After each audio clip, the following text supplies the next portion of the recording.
Everyone, to What We Read Now.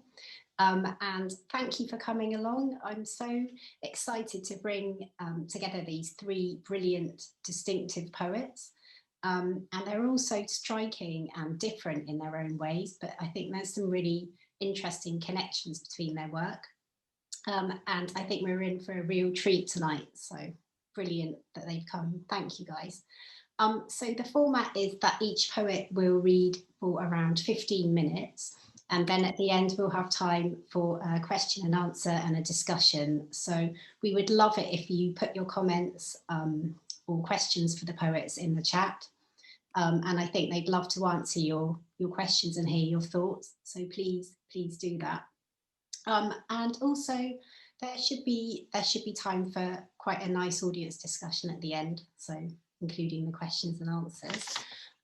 And so we're going to begin with Victoria. So Victoria, I'm just going to tell you a little bit about her, in case you don't already know. Her book's obviously been all over social media, and it's been wonderful to see the poems being read and enjoyed. And I absolutely love this book. I'm just going to hold it up. Here it is. And so Victoria's first poetry collection, Eat or We Both Starve, is published by Camay Press. And a selection of her work appears in the Camay New Poetry's 8 anthology. Is that right? Mm-hmm. Yeah. Her pamphlet, White Whale, published by Southward in 2015, won the Munster Literature Centre Fool for Poetry chapbook competition and the Saboteur Award for Best Poetry Pamphlet. And she is an Arts Council of Ireland Next Generation. And I want to say something about Victoria's work. It's so visceral and daring, and it just glistens with richness. And I think obviously you will have read probably some of her poems or heard her reading them, but she talks about these jewels of liver to adorn our insides. And this is a book full of heart and pulse and hungers and the body, especially the female body. So I can't wait to hear these brilliant poems, and I'm absolutely delighted to have her here reading for us all. So yeah, a warm welcome to Victoria. Thank you, Victoria.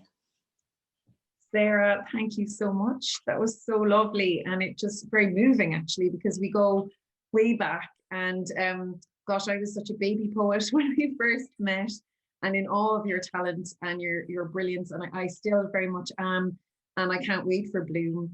And it's just so lovely to be here. Thank you so much for having me. And Jenny, thank you so much for having me as well. And I'm absolutely so excited to hear from Jane and Lorraine as well.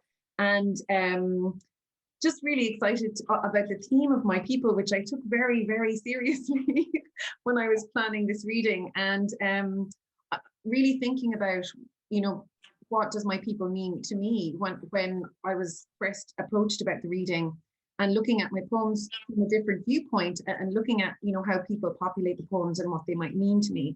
So this first poem is about a religious event that happens every year in most small villages, towns and cities in Ireland at the end of May, start of June. It's the Corpus Christi procession, which is a celebration of the presence of Christ's body in the Eucharist. And like most religious celebrations across the world, it's not just religious, it's incredibly, I suppose, exciting, especially when you're younger, and especially when it's your communion, because you get involved in the actual procession proper. But it's a real social occasion and a real big deal. Not so much now, but it certainly was a massive deal when I was a child. So I guess these are the people, for better or worse, that I grew up around, joyful, but also that sense of unease underneath that too. Corpus Christi procession. That May, I collected rose petals to peel off their petals and lay them deep in my new wicker basket, lined with linen. Dressed in white, God's little bride, I plucked out each petal and kissed it. The communion wafer still stuck to my palate. Winding up and down the faithful hills of Ballycotton, I festooned the path for priests to trample all the petals brown. I had been so careful not to bruise them with my lips. Other girls sniggered behind cupped hands, whispered through lacy fingers as my petals rushed to the ground to die. She's really kissing them. So yeah, for better, for worse. My people as well growing up were not entirely real. And they were also very much dolls. I was a real doll child. I loved my dolls. And myself and my sister were very territorial about the dolls and about the games we would play. And we weren't always very kind to them. Doll game. I enjoyed nodding my Barbies' heads vigorously, so the toggle allowing them to bow broke each molded neck. The sound of the crack reassuring. I collected the shards in a small velvet purse, pushed the heads down hard on the splintered stumps to recapitate. Each Barbie necklace, but alive. Then I chopped off their hair with the safety scissors and presented such a doll to my sister on her birthday. She stripped her naked as a newborn, brought her to the beach to baptize her. It wasn't cold. My birthday too, I carried my box fresh Barbie tight in my small white fist, encouraged her to look up and down, back and forth along the sand, testing her, the tan plastic that made her. I tugged at her blonde strands already loose. Though I pointed out my sister to her on the shoreline, her long hair whipping around her head, a tiny storm. Though I gestured out to sea, to the necklace doll's head bobbing in grey November waves, she didn't blink. Poor Barbies. They go through a lot with small girls, I think. I also, more of my people would be people that I attend to, or attend to them and they attend to me rather, are those people who offer alternative medicine. And while I'm very much in favor of all, modern medicine hugely and benefit from it, often, I find that there is so much to offer from people who offer alternatives. And I have enjoyed trying a whole range of different therapies and different, I suppose, routines to try and help me to feel better. And that's ultimately what it is. And I've had very strange experiences going to these people, and this is one of them. Alternative medicine. I am here to heal, to confess to that darkness standing in front of my eyes when I open them, that food squirms as if alive with maggots, that I have shut my mouth to everything but words. The therapist taps my shoulders, my head, my knees, tells me I was a nun once, very strict. This makes sense. I know how cleanly I like to punish myself. Also, a Celtic priestess. I hope I had red hair, that I ate men like air, all that jazz. She moves to my forehead, her fingers drum on my skin. There were two of you, she says. My body remembers in a jolt, the guilt black and endless. It is a tunnel. No, it is someone else's shadow, almost like mine. A twin, poor thing. In my mother's womb, I consumed this sibling, she says, like I gnaw at my flesh now, my body feeding on whatever scrap. You didn't do it, she says. I know I did. I know I did. Little twin, one of us had to go. I went to an all-girls Catholic school, and it was quite isolated, free from any boys' school in the vicinity. And I also am a chronically and dangerously nostalgic person. So the combination of both meant that I was very much drawn to history as a subject in school, and became absolutely besotted with the people in my history books, and particularly if they were pictured, and had terrible, dreadful crushes on most of the men in my history book, for there were very little other real men around. So they were my people too for a while. Cork Schoolgirl considers the GPO Dublin 2016. I am standing outside the GPO in my school uniform, which isn't ideal. My uniform is the colour of bull's blood. In this year, I am 16, a pleasing symmetry because I love history. Have I told you that? It is mine, so I carry it in my rucksack. I love all the men of history sacrificing themselves for Ireland, for me, these rebel Jesuses. I put my finger in the building's bullet holes, poke around in its wounds. I wonder if they feel it, those boys. I hope they do. Their blooming faces pressed flat in the pages of my books. I lick the wall as if it were a stamp. It tastes of bones, this smelly city. Of those boys in uniforms, theirs bloody too. I put my lips to the pillar. I want to kiss them all. And I do. I kiss all those boys goodbye. And it was my dad's birthday on Saturday, and he passed away in 2010, which is such a long time ago. It's kind of alarming when I think about how much has happened and that he's missed out on. And I would love to hear what he would have had to say about the current situation. So of course, he was one of my people. And this is for him, just in memory of him near his birthday. Rib.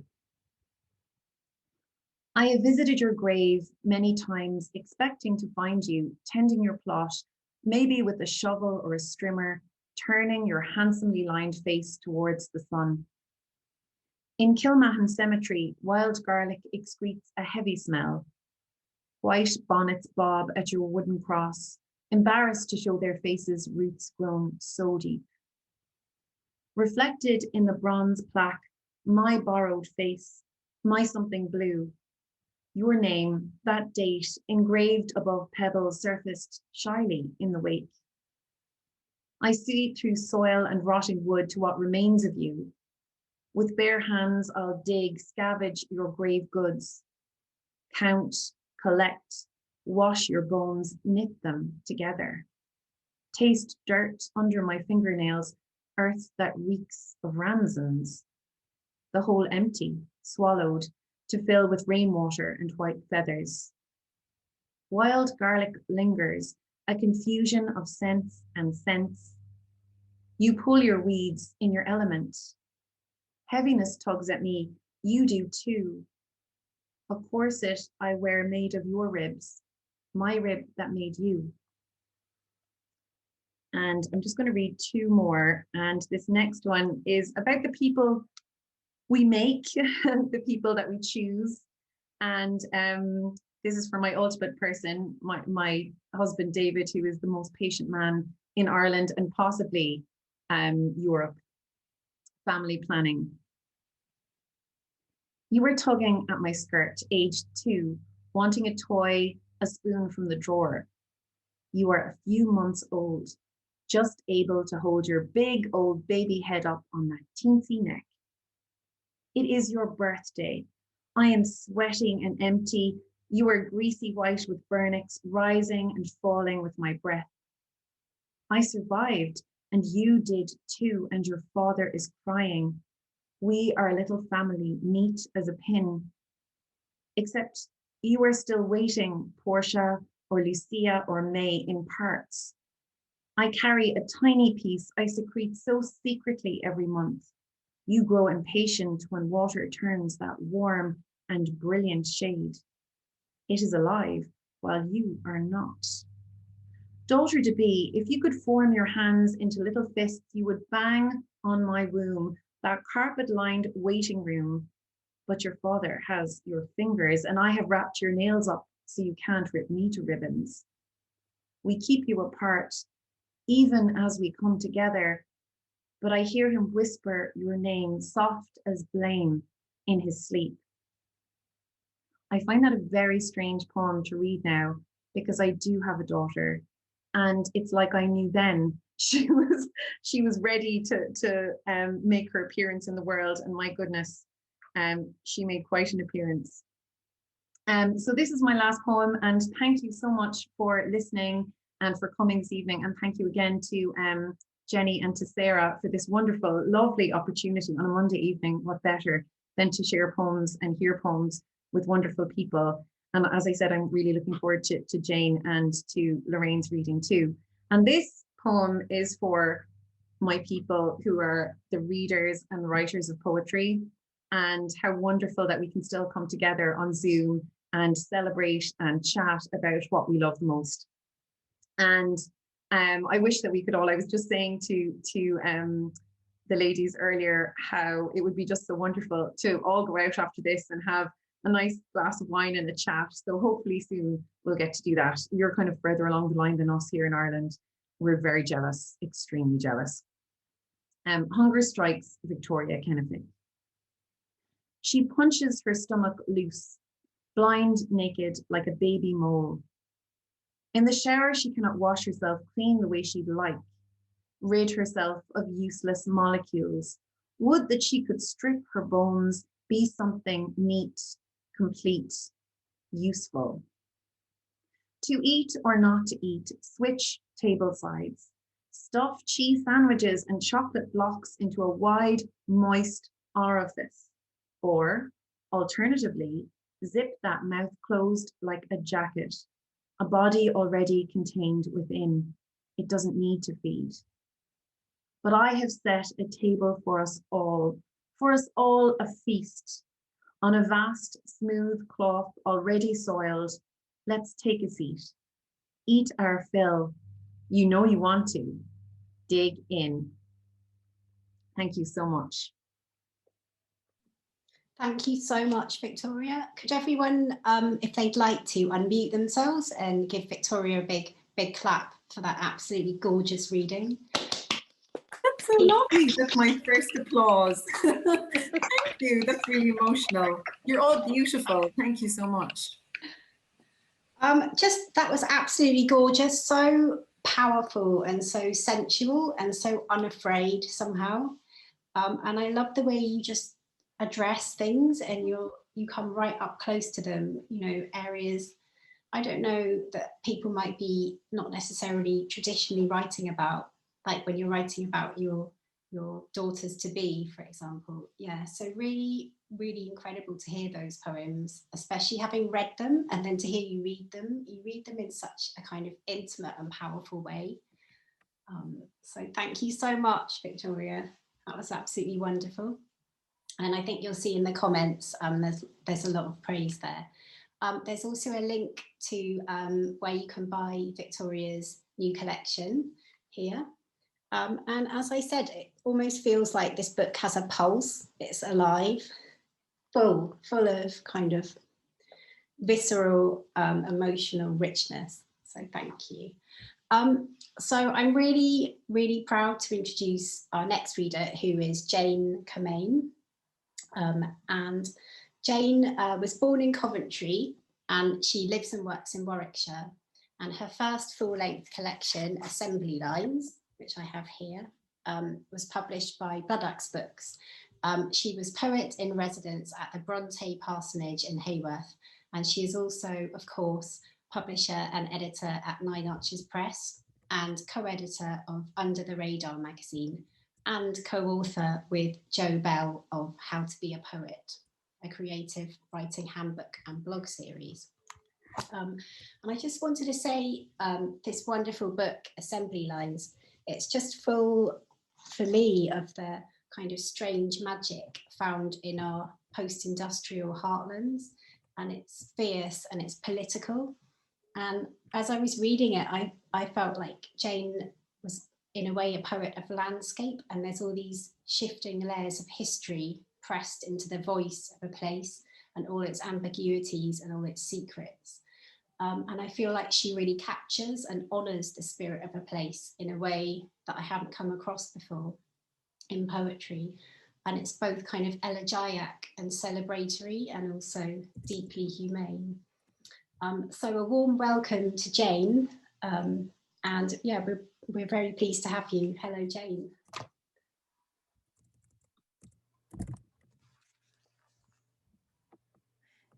Thank you so much, Sarah, for that wonderful introduction. And thank you to you both, Sarah and Jenny, for inviting me to read this evening. I'm absolutely thrilled to be here reading with Victoria and Lorraine. And wow, what a reading to follow as well.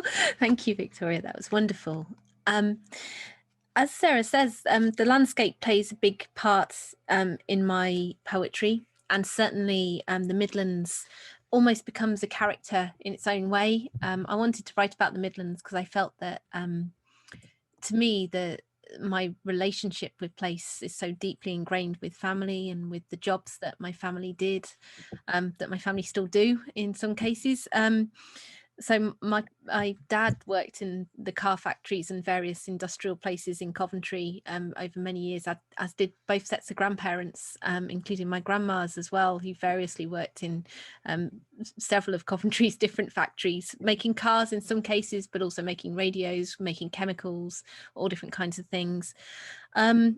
So Midlands Kids is sort of an elegy really to growing up with those slightly strange cars from the 70s and 80s that were being produced, that are sort of quite a big part of my childhood, and memories of kind of being in the back of my dad's Austin Maxi and generally getting into quite a lot of trouble for covering it in sweet wrappers. And my dad was very car proud of this kind of rusty orange coloured car that we had. And this is sort of an elegy to that era, but really in a way to my dad as well. So when we think of people, we think of times and we think of places. And certainly for me, the people who worked in those factories, like my dad.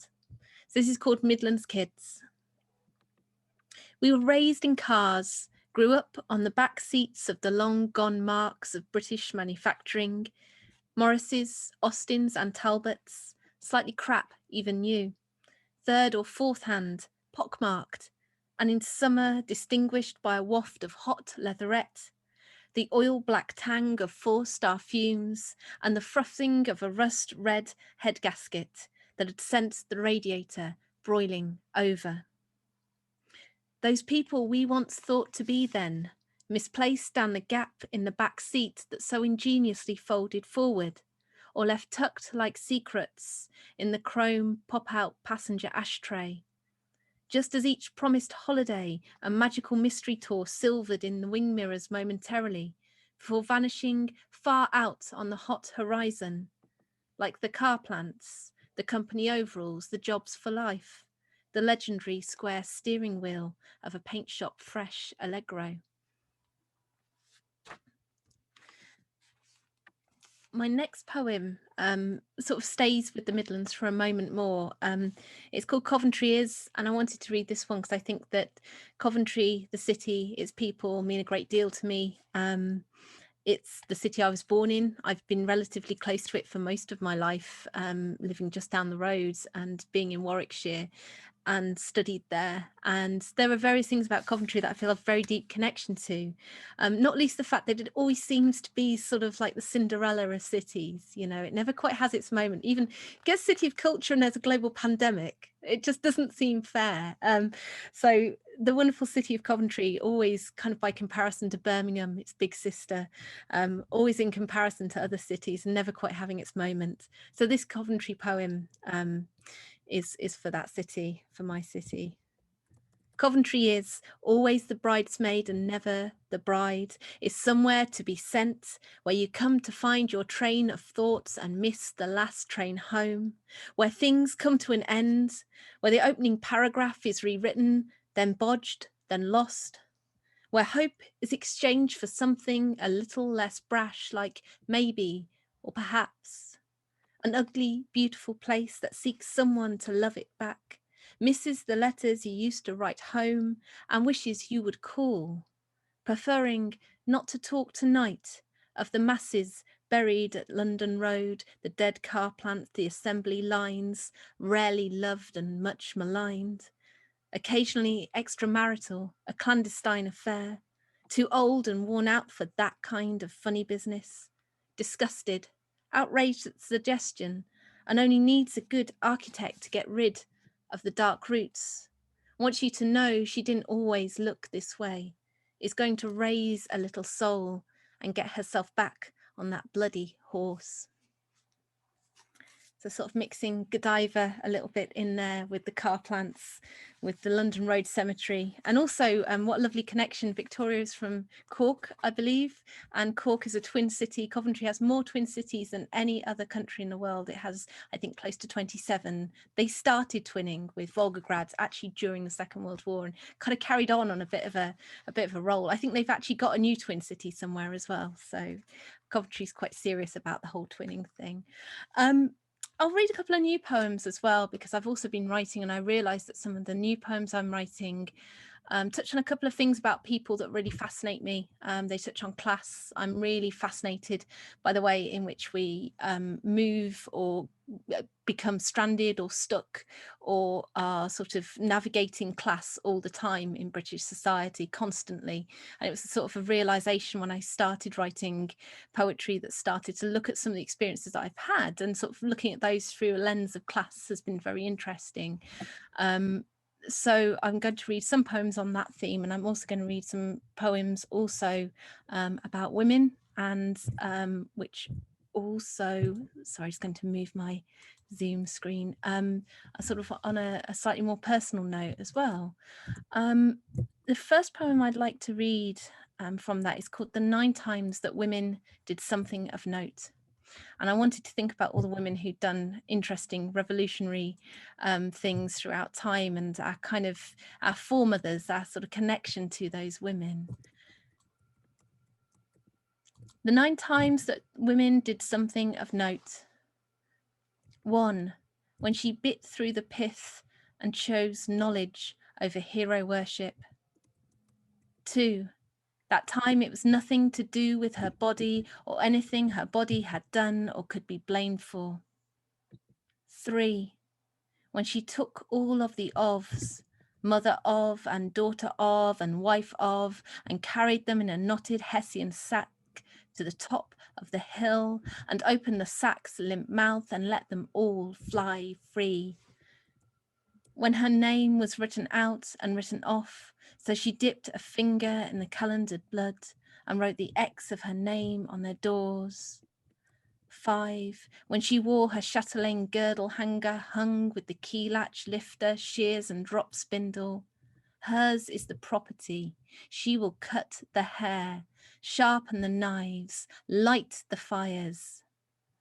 6, when she was nursemaid to rebellion, clean sweeper of insurgencies, forger, chief pot stirrer in the fiery kitchens of revolution.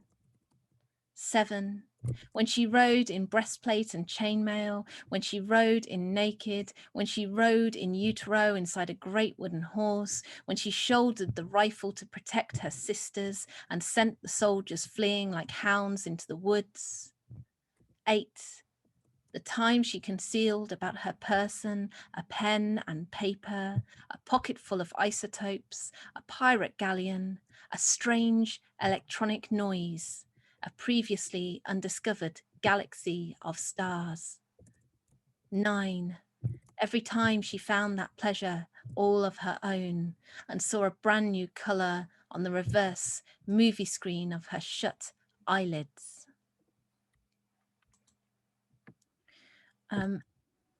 This next poem, though I do write about people a great deal, I sometimes find that it's easier to approach writing about people if I approach them as through the theme of animals. So quite often animals pop up in my poems in a whole variety of ways, sometimes just as themselves, as dogs or horses, but quite often sort of as a way of personifying, exploring in a sort of anthropomorphic way things that about humans are sometimes quite difficult to understand. So this poem looks at class, and it's also about walking, because one of the things I've really noticed with walking, and particularly with walking dogs, is that especially in the UK and England, you come into contact with class in a really stark way. Suddenly you find you're on somebody else's land, suddenly they're not very happy about it, and suddenly they've made a judgment on you for who you are, what class you belong to, and whether you should be somewhere or not, as the case may be.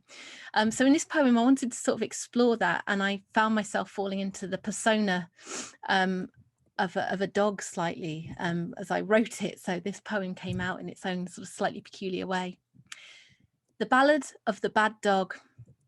This is not a good dog, nor is this a respectable dog. It knows no manners, no wherewithal, it knows no good breeding. God knows where this dog was begot, or why. And why does this dog not possess 14 centuries of forebears, or a title or pedigree? This is not an educated dog, or at least not in the right obedience training schools. This is a wild dog, and this dog may bite. This is not a lap dog nor gun dog, and certainly should not be allowed in here. This dog does not use the correct cutlery. This dog doesn't give a damn. This dog is firmly off the lead and worrying the sheep. It has strayed off the right of way. It is on private property. This dog is dangerous and will be shot without warning.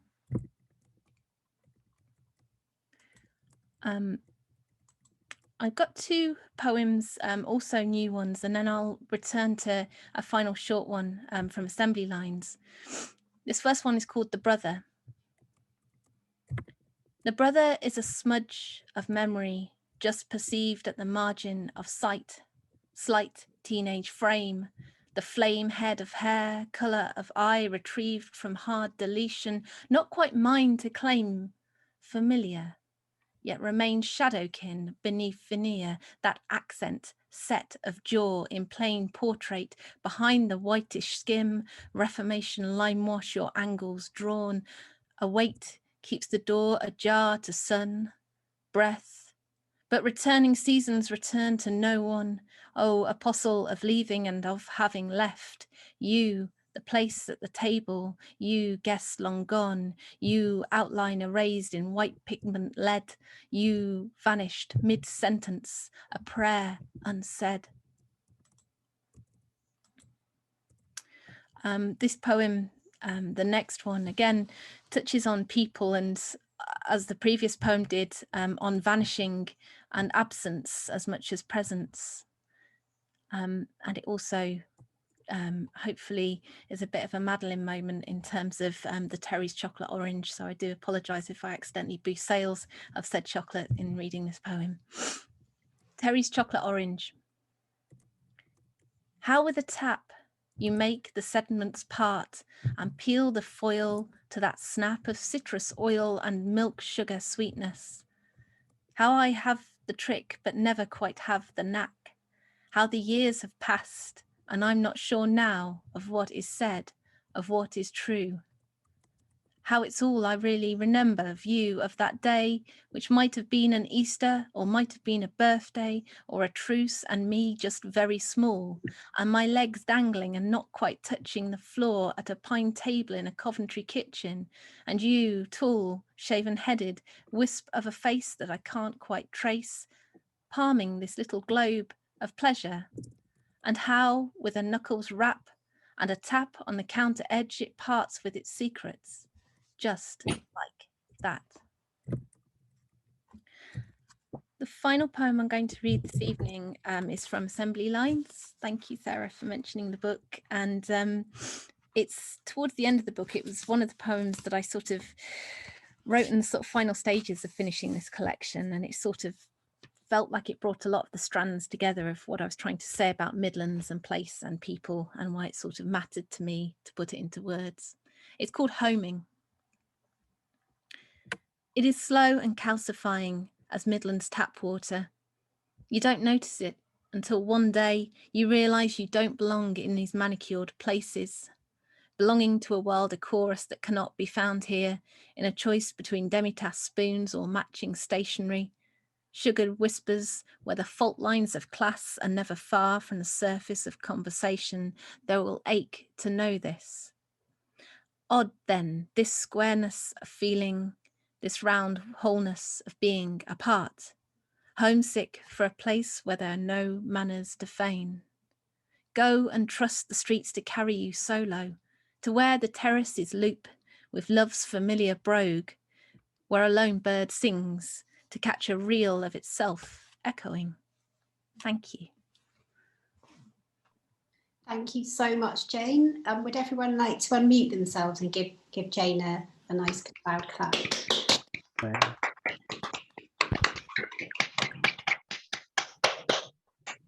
That was absolutely wonderful. It was so open-hearted and beautiful, and I felt like your reading really brings out the lyrical qualities of your work. And I love it. I love the way you mash up like car plants and Lady Godiva, and you know, that wonderful kind of rich mix of different influences, and the way you write about class and the use of the demi-tasse spoons and this wonderful precision. So absolutely wonderful. Thank you, Jane. I just wanted to say, you talked about vanishing and absence, and yes, completely in assembly lines, but there's also this like really distinctive presence all the way through as well, that's almost quite steely. So I really wanted to say that. Thank you, Jane, it was lovely. Thanks, Sarah, thank you. So our final reader is the absolutely wonderful Lorraine Mariner, and Lorraine's pamphlet, Bye for Now, was published by the Rialto back in 2005, and in 2007 her poem Thursday was shortlisted for the Ford Prize for Best Single Poem. Her first collection, Furniture, was published by Picador in 2009 and shortlisted for the Ford Prize for Best First Collection and the Seamus Heaney Centre Poetry Prize. Her second collection, also from Picador, There Will Be No More Nonsense, brilliant title. That came out with Picador in 2014, and in 2020 she published this beautiful chapbook, Anchorage, with grey suit editions. I'm just going to hold it up here so you can see. And this, yes, grey suit editions, and I'll put a link up to where you might, if you want to buy it. So Lorraine lives in London and she works at the Poetry Library. I just wanted to say that I absolutely adore Lorraine's poems. They're astute and they're witty and they're unexpected and they're tender. And the poems in her latest pamphlet, Anchorage, explore familial connections and threads from Greece to the English suburbs and Ireland, and they, like Jane's and Victoria's, raise questions about class and language and kind of ancestral longings and belongings. I can see as well that some of Lorraine's family are here, so welcome to them as well. And we're really excited to hear you, Lorraine. So a warm welcome to Lorraine, and thank you for reading. Oh, thanks, Sarah, for that lovely introduction, and thank you to Sarah and Jennifer for having me read with Jane and Victoria. Yes, so this evening I'm going to read mainly from the pamphlet with the new chapbook. There's been, because of the pandemic, it was actually printed in Canada, so most of the copies are still in Canada. Well, actually, I think they're in Memphis at the FedEx. So international post has got a bit messed up. So, but hopefully it will be available soon. But yeah, so just to explain the background of Anchorage, my dad's parents were both immigrants to this country. So his dad was from Greece and his mother was from Ireland. And I was really close to my Irish grandma, but my granddad died when my dad was a teenager. And so I never knew that side of my family. And when I was 4, my dad translated our name into English.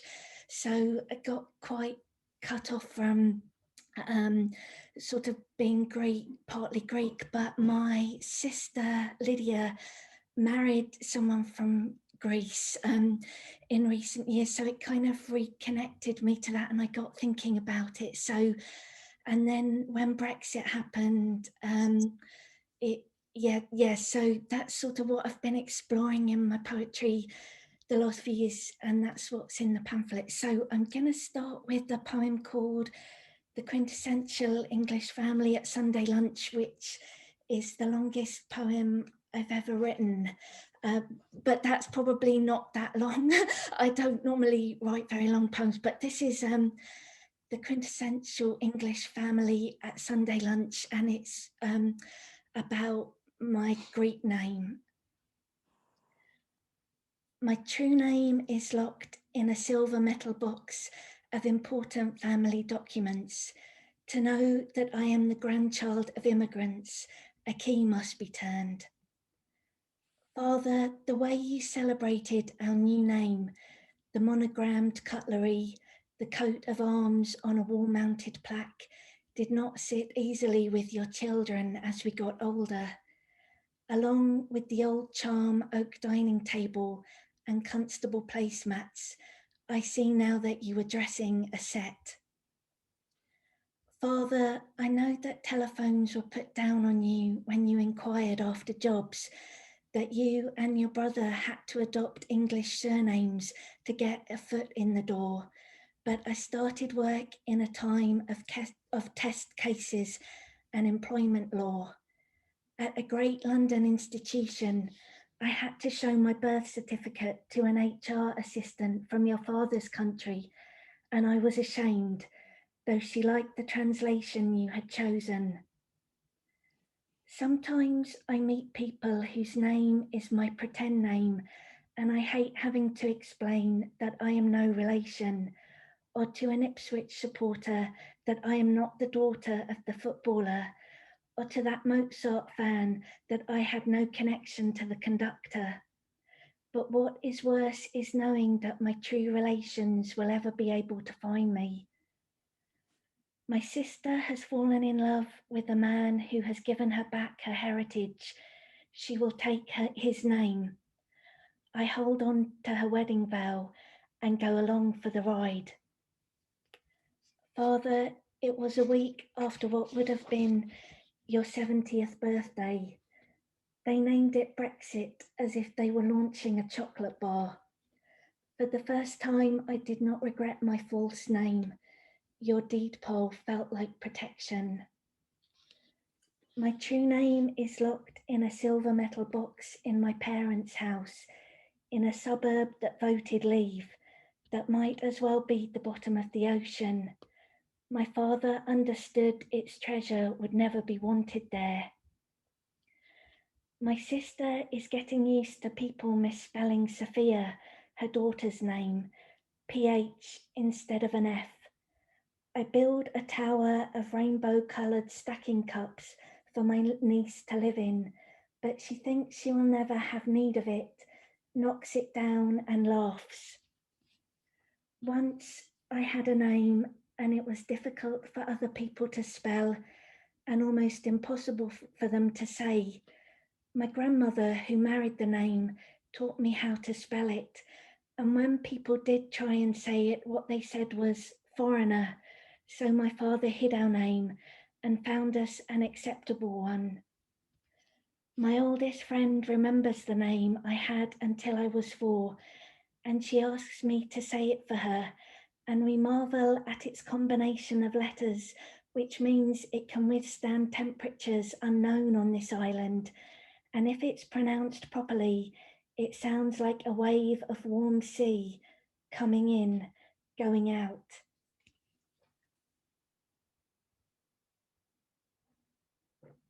And the next poem I'm going to read is about going to visit Tarbert in Carrion Island, where my grandma was from, and this experience I had with my second cousin, which I think a lot of people can relate to. So this is called When You Meet Your Second Cousin. When you meet your second cousin for the first time and he drives 100 miles to collect you from the airport, and you sense that it would be wrong to offer to pay for petrol, the car parking ticket, or the tunnel toll, do not for a moment feel guilty. He is not collecting you. He is collecting your grandmother, his aunt, his mother's youngest sister, or any one of his sisters moved to London who will never again make this journey.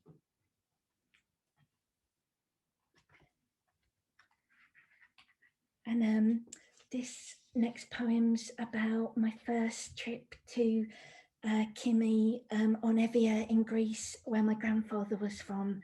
So this is called I Would Say.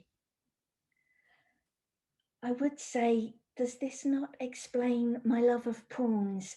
As I ordered the fish platter at the restaurant selling the freshest seafood as recommended by my cousin's husband, except weren't vol au vents, the first to go from the buffet table of every English party I've ever been to.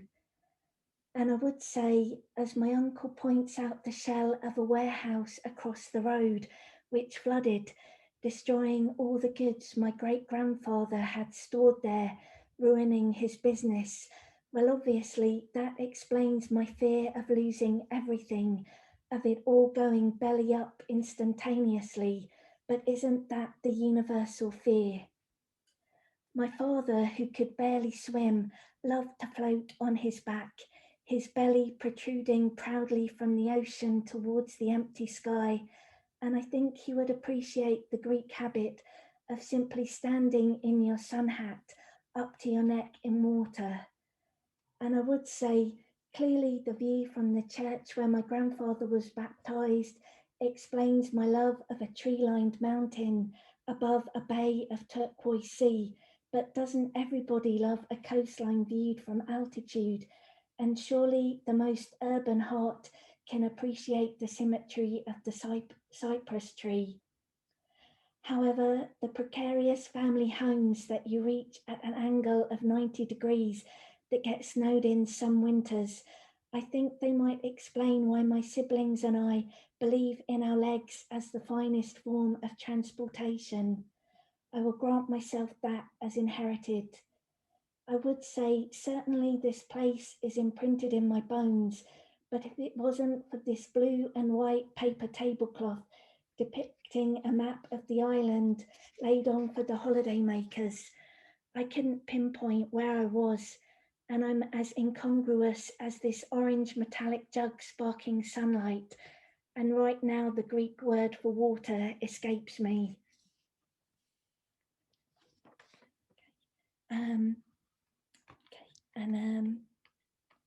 And this is a poem about the first time my uncle went to Greece, and it's called La Parapluie de Cherbourg. My uncle lies on the roof of the youth hostel in Athens because all the rooms are full. He cannot sleep. It's not just the heat or his grief at the death of his father, whose family he has come to find, but the singing in French from the open-air cinema, Catherine Deneuve in a raincoat, her heart breaking night after night. But I'll never be able to live without you. Don't go, I will die. It is 1964. My uncle is 21. No need to sleep, dear uncle.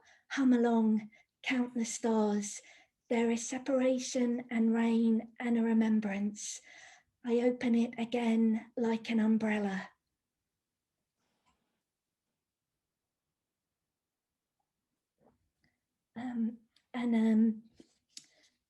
This next poem, I threw another country into the mix by getting an American boyfriend. So this is called My American Boyfriend, the movie. I like to travel back to significant moments in your life.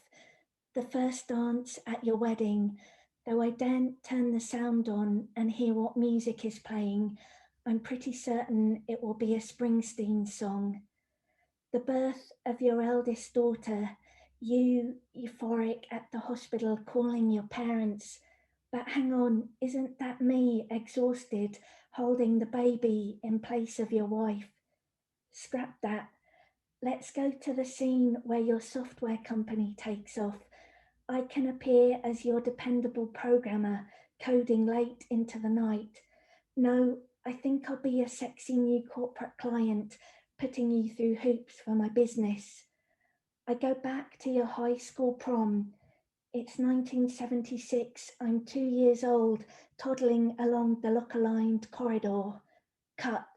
I'm 17, standing by the punch bowl, watching you kiss Annette, your first serious girlfriend, secure in the knowledge that she won't make it beyond your first semester.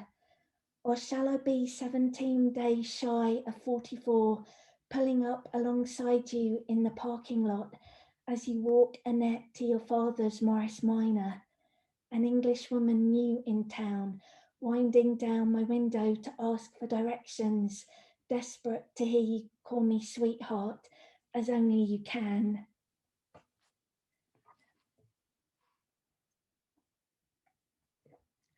And this is a newer poem written in pandemic times, called Shod Walkie-Talkie Scalpel. I've got a really great view of the River Thames from the flat where I live, and so that title is the nicknames of the skyscrapers I can see. So Shod Walkie-Talkie Scalpel. Just before this started, he gave me a view. Do you miss him, city?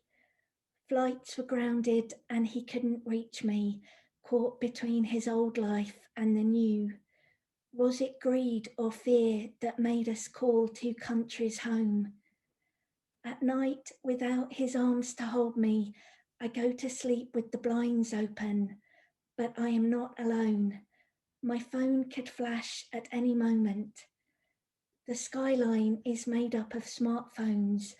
I find his UK device, his US. I pick out every phone he's owned since we met. The river is full but calm. City, I can see you listening. Speak up. Where do we go from here?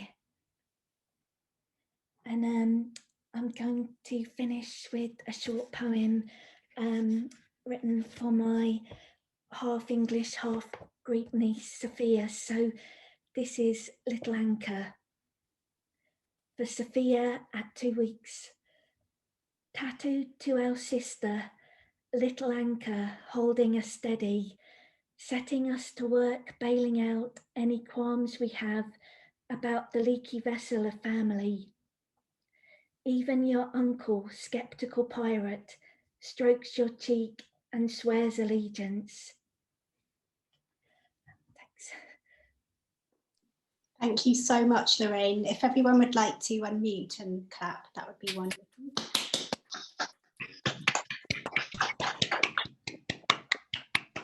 See Rebecca Goss, that girl who... Thank you, Lorraine. That was just so joyful and magical to hear those poems. But also I love the subtlety as well, and this sense of names and language and all that it carries with it. So really, really complex but engaging poetry, and sort of so personal but also so universal. I think you have this gift of capturing these psychological places that so many people can relate to but not necessarily express or articulate. So really wonderful, thank you. So 3 incredible readings. I just wondered if anyone had any questions for the poets, because we have just 10 or 15 minutes left to actually get to talk to them about these poems and ask them. So any questions on the chat? I think there's one for Lorraine, and it's Karen Smith, and she says, are there alternative translations of your Greek surname? And maybe they would represent parallel lives. Do you want to answer that, Lorraine? I think you're muted. Yeah, that's it. Yes, I mean, semen is one which is maybe not so good. Man of the Sea. Yeah, so yeah, I think mariner is quite. I think it is a nice word. Oh, somebody's put some in. Matterlot. And Lorraine, just to ask you another question. So you actually travelled, didn't you, to Ireland and to Greece? The towns, is that right, where your paternal grandparents are from, to write these poems? So Yeah. I was interested in the process of actually physically going to a place where your ancestors are from, and then kind of getting to know them through a place. And how did the poems actually come about? Was it a response to the place, or was it a feeling that these people were, I don't know, how did the poems kind of come as a result of that trip, which must have been amazing? Yes, I guess, I mean, I've got some that respond directly, and I didn't read one about the visit I made to the graveyards where my Irish family are buried, because I think for me, that was the first time, actually, that was the place I think I've ever felt most at home, you know, seeing all my family members, all these ancestors buried in the graveyard, because I've never, that's something I've never experienced before, because my grandparents were kind of maybe cremated, and where they ended up, they'd maybe gone to live there to be closer. They were getting older, so they'd gone to a nursing home, or so they weren't really, and then they ended up being, you know, interred where they're not, where they didn't have any connection to really. So that was a really powerful experience. But I guess I just, a lot of the time I just felt like a tourist, really. But it was only, I guess, when I met members of my family, and then they were just also wonderful, both in Greece and Ireland, and they just, I don't know, I think there's a thing where your cousins kind of go the extra mile for you, which is, so that I wrote about that a bit, but generally, sometimes I guess I'm just writing about this lost thing, maybe. Yes, maybe. Thanks, Lorraine. I don't know how other people felt, but it didn't feel lost. It felt like you were still very connected and kind of searching and finding. And a lot of the poems seem to be full of these family members who are so warm and connected to you. So yeah, wonderful. Thank you. There's a question for Jane from Sue, and she says, Jane, what's the poshest moment you have suffered? Oh gosh, there was one time when oh gosh, I've had my spelling and writing corrected at work by somebody I worked with, who definitely felt that my way of expressing myself and writing was not appropriate, and she went through a document I'd written and corrected it all, because seemingly my grammar wasn't good enough. So I've had that done to me. I've also I once stayed for a complex set of circumstances I won't go into here. I once stayed in a place, and I went into the bedroom, which was the size of the entire ground floor of my current house. It's a huge bedroom in this place where I was staying, to find that copies of The Lady and a picture of the Queen had been left by my bedside. And then I got asked the next morning whether I, you know, what my feelings were on the royal family, or if I was a revolutionary. So I've had that too. So that was quite a posh one. There's been a few encounters like that, and I've also been ordered off somebody's land by somebody dressed in tweed with a shotgun, which is probably quite cliched, but that has happened also. On a quad bike. Did you leave, Jane, or did you keep walking on their land? We were on a public footpath, so we were actually in the right. They just didn't like the fact that we were there and they wanted us to go. Yeah. So Jill's written, "Get off my land." Indeed, you definitely, I think you're quite safe around certain parts of the Midlands, but then you can sort of stray over a bit into places around Northamptonshire where it's a real noticeable change in the land, in the countryside, where it's not just, you know, your local farmer you're dealing with, it's people who own thousands of hectares of land and have lots of land managers and people on quad bikes with shotguns who don't really like you being there and will intimidate you till you go, really, and it's not a very nice experience. It makes you very conscious of being I guess what they would see as a townie. You know, there I am in my sort of, you know, jeans and t-shirt and small dog wandering across their large country estate, and they're not very pleased about it. I think it's really interesting across all three of your readings tonight.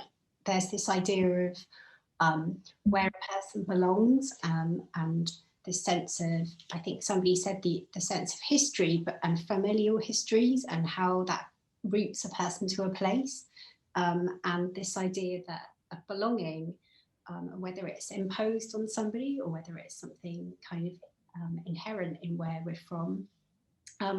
I wanted to ask Victoria a question. I can't see if there's anything in the chat. I've had a look, but I think all of you have talked about history and family history, and I wanted to ask Victoria about this really astonishing hunger strike sequence that runs throughout her book, and so it runs from St. Catherine of Siena back in the 14th century through to the apparently personal Victoria Kennefick, and I think Victoria did actually read that poem at the end of her set, and I was interested in how you reach back to these kind of historical figures, and how they might relate to these saintly women, how they might relate to women of today. So I don't know if it's a bit of a big question, Victoria, but you'd be happy to talk about that. I'll try anyway. I found those two readings so extraordinary, and I think it's so interesting seeing that thread of connection about belonging in history. And it's really the first time that I've acknowledged in myself that I find the whole notion of belonging and having a historical connection to an area really painful, because ultimately you have to leave at some point, or somebody leaves. And because I am the myself and my siblings are the last of a generation on both sides of my family, so we're all, the rest of my family on both sides are much older than myself and my siblings. I've seen a lot of the ending of things. I feel younger than I should have, maybe. It's just the, you know, the roll of the dice and whatever. So a lot of people, you know, we moved away. My mom moved away from where we grew up, and her house where she grew up moved into different hands, and so on and so on. So I have this really painful, conflicted relationship with the past, not only my personal past and my family's past, but also our country's past, and indeed just the past in general, the story of what it means to be human, and how we figured it out, and how we're all together at this moment. You know, we are experiencing this historical moment together, and that really moves me. And it brings a lot of empathy, I think, as well, when you're having a difficulty with people with their masks under their noses. You're like, well, we are sharing this moment together, even though it is challenging. But in terms of in terms of that sequence, I think I was really drawn to these women because I heard so much about them growing up, and particularly growing up in an Irish Catholic household. You know, choosing your confirmation name, and anyone who's Catholic, and I'm not sure if in other denominations you choose a name like that. We choose a name of a saint when you're about 12 for your confirmation, and we research them. That's part of what happens. And I had two very enthusiastic nun aunts who were trying to get me to take the name of their order's, you know, major saint. So I eventually chose Saint Therese of Lisieux, and she died of TB at the age, I think it was 25, and, you know, had starved herself and had visions, and, you know, really punished herself quite severely in order to be closer to God and to escape, I interpret it as, even then, a life that tied her to her body as a woman. And I found that really interesting as I was growing up and I suppose reaching puberty and so on, that idea of this alternative that was offered to these women. And the alternative, of course, was becoming a nun, and ultimately in these scenarios, engaging in very, very extreme behavior. As a means of control and also as a means of liberation and rebellion, as well as it being, in often cases, an illness as well, and a sickness as we would understand it now. So the more I researched, starting when I was 12 and now up until that was a while ago, up until this present moment, realizing that this was something that was very endemic in the Catholic Church, and I'm sure in different faiths in different ways. And I suppose really grappling with my own physical self and my own physical body as a woman's body, and finding the choices stark about what to do with it, if indeed anything has to be done. And particularly when my dad died,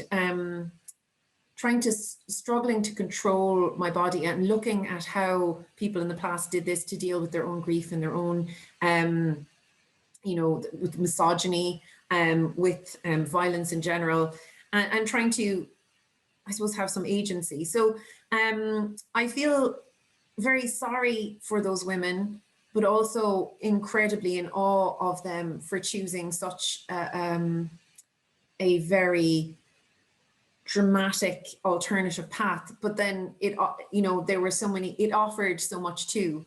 So I don't know I hope that answers in some way your question, but I feel very tied to them, and there's some really interesting books about holy anorexia, and about whether the connection between what we would consider obviously modern day anorexia nervosa and these extreme behaviors, and whether they are comparable. And I suppose there's a lot of different scholarship about whether they're the same thing or not. But I suppose this idea of women enacting suffering that isn't to do with childbearing or reproduction, that mirrors and then in fact owns Christ's suffering.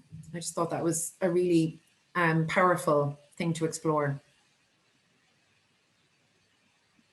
Thank you for that answer, Victoria. Yeah, absolutely fascinating. And I think approaching it through the medium of poetry is also a really fascinating and quite feminist thing to do as well, as a woman writer from Ireland.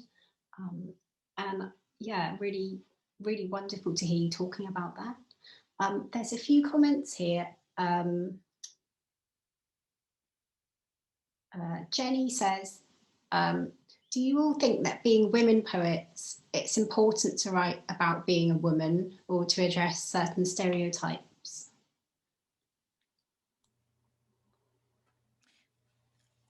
Any thoughts? Really interesting question. I think in a way you can't ever, in some ways, not write about it, because you know, even if you don't set out to write about the experience of being a woman, the writing, that it will reflect your realities and your experiences in a whole variety of ways. I felt certainly that it's important to, I think we're still in the process of reclaiming a space as women. So every time, even the fact of us writing remains political, because you're looking at a lineage of centuries of women's voices being suppressed. We're only, in terms of time, we're only in a fractionally small bit of 100 years or so of perhaps women slightly gradually having more and more sort of space to be published, to be heard, to, and sort of really only sort of recent times, if you look over thousands of years of history, women were there, women were writing, women were present in our culture, but really only more recently more visible and more able to be heard. So it feels like there is a duty to kind of use our voices and to reflect on that in some ways. And I think that process of reclamation goes on for me. I'm sort of always really interested when I come across a story and I feel, or a woman who I feel, you know, deserves a better interpretation in our culture. Kind of Lady Godiva's a bit like that for me. She does pop up in various places. I just feel quite protective of her. And sort of a lot of the Victorian inventions on that story, you know, sort of brought in the peeping Tom elements, that, you know, slightly seedy versions. And actually it's quite an interesting story. And in Victorian times, they used to dress up young boys and put them on horseback as in drag as Godiva. And there's these incredible photographs of you know, this sort of parade of Godivas, you know, that used to be an annual thing. So I think there's so much in all these things that are so interesting. So interesting. Thank you, Jane. And just going back to what Victoria was saying, in terms of writing about the female body, like I love the way you write about the stuff that wouldn't have been written about even 10 or 20 years ago. So you've got like drinking pus, and you've got the scabs, and you've got the period blood, you know, from the uterus, all of this stuff that we're all kind of well versed in, but it's not necessarily ever been talked about or written in poetry. Do you think that's part of the, I don't know, the power of being a female writer now in 2021? I think they have always been written about in different ways, and maybe not as grossly as I have encountered them. I know Geraldine Clarkson has some pus as well in her. We were joking about it recently in her wonderful book, Monica's Overcoat of Flesh, isn't it? Yes. So yeah, I think when you grow up, this is obviously only from my perspective, but in a society and a culture which is so different now, even of a silence around women's bodies, and a silence around physical, natural, normal body happenings and so on. There's this. I was so curious and so confused as a child about it all. And you go to Mass, and, you know, at Mass, it's the most brutal, cannibalistic, you know, the Son of God, you're eating him, and there's blood, and I couldn't understand the disconnect. And there's this extraordinary reading where a dragon is going to eat Jesus just as Mary is giving birth. I think it's from, I can't remember what reading it's from, but it always struck me as a child that this was so violent and so physical and so bloody, and then we weren't allowed to talk about it or whatever. So in a strange way, I think the language of Catholicism, because I grew up with, and it was like part of everyday speech and everyday, you know, every single Sunday, and, you know, all the different feast days and benedictions and so on, that has a massive impact, that really, really dramatic, bloody, uncompromising language. And so I think, in spite of all of it, that it actually gave me a vocabulary and a bravery about, you know, if that's what it is. I think it's a little bit brave. I feel a little bit brave sometimes doing it, to kind of to confront these things. And obviously all of the women poets and women writers that went before me, who like Anne Sexton and Sylvia Plath, and so many American poets, and a lot of Irish speaking poets as well, who were able to hide all of these things in their Irish or in their writing of Gaeilge. So yeah, it's sometimes it's embarrassing as well, but I think I'm over that now for the most part. I think sometimes embarrassing means that there's something there, doesn't it, to be explored or unpacked. But yeah, thank you for that answer. I just have one more question for Lorraine, kind of leading on from that. We're talking about these stereotypes, and the long poem that you read, The Quintessential English Family at Sunday Lunch. I mean, even the title of that is almost like a stereotype, isn't it? The word quintessential and Sunday lunch. And I just wondered if these stereotypes of belonging and Englishness as well was something that you set out to address in Anchorage, consciously, or whether it just came around naturally. Yes, I think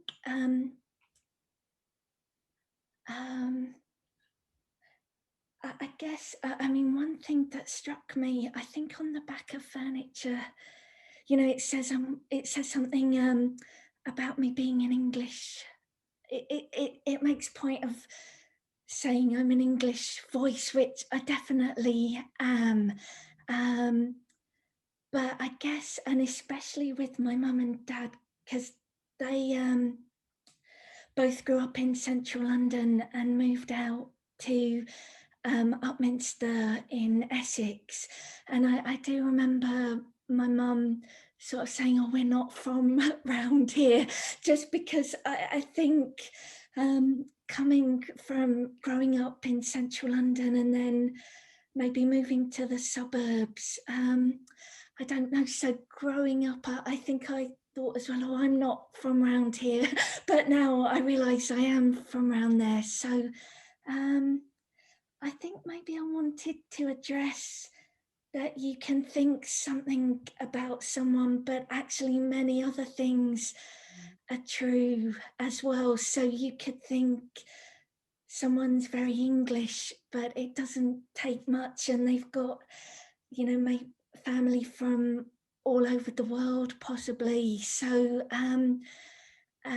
yeah, so I guess I wanted to address that. Thank you, Lorraine. It makes me think of that quote that the world is much more various than we think. And I think all your poems have really brought that out, and that wonderful kind of complexity and richness. I think we're going to come to a close quite soon, but it would just be really wonderful to hear quite quickly if there are any books that our three guest poets are reading at the moment, or any work they might recommend. So I don't know if you're reading any poetry at the moment, if you've got time, or if there's anything you'd just like to very quickly talk about and tell the audience about. Anyone like to start? Yeah, I could quickly mention, I've just read The Stone Age by Jen Hadfield, and I loved it. It's about being neurodiverse and about being sort of in an untamed part of Scotland on the Shetlands, and it's doing really interesting things with typeface. So I would really recommend this. Wonderful, thank you. Thanks, Lorraine. Victoria or Jane, do you have a book you'd like to mention? I think you're both muted. Oh, hi, Jane. Yeah, I've been reading The Clockwork Gift, which is a collection by Claire Crowther. It's been sitting on my shelf for quite a few years, and it's a real favourite. It's one I keep returning back to. I love Crowther's wordplay.